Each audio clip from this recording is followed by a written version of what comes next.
No one wants to rush around for breakfast on a holiday morning, and this French toast casserole allows you to kick back and be in on the action. Drizzle it with syrup and enjoy the gift you gave yourself of a special make-ahead breakfast. Dig in and enjoy the light, fluffy goodness, and grab a cup of hot cocoa. It's time to make some magic in Mrs. Kringle's kitchen. Hit the red subscribe button and click the bell to be notified when new videos go live.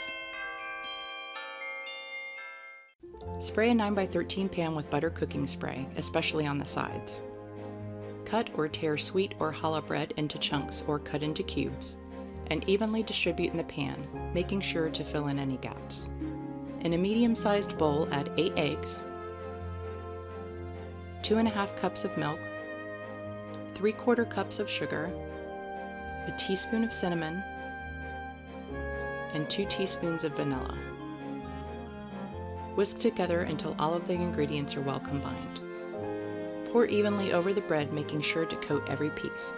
Cover tightly with foil and put in the fridge for 4 to 8 hours or overnight.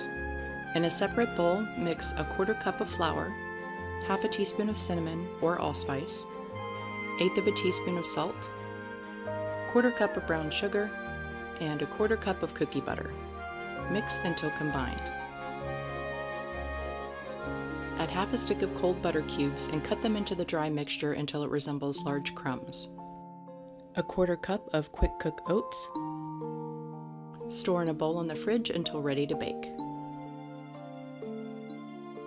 Remove the casserole from the fridge and preheat the oven to 350 degrees. Sprinkle the crumb mixture on top and then bake for 45 minutes uncovered.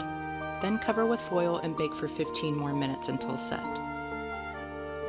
If you're going to have this with other items, cut into 12 pieces, but if this is your main breakfast, 8 big honkin' pieces will do you just fine. It's the holidays, indulge a bit. French toast casserole is a fantastic make-ahead breakfast, and topped with that crumble, that will make your morning even dreamier. The bread soaks in all of the rich custard and makes it light and fluffy. Delicious alone, or with maple syrup, you'll be tempted to have more than one piece. For the full printable recipe, head over to mrskringleskitchen.com. Until then, here are a few more videos you may like. Don't forget to give a thumbs up.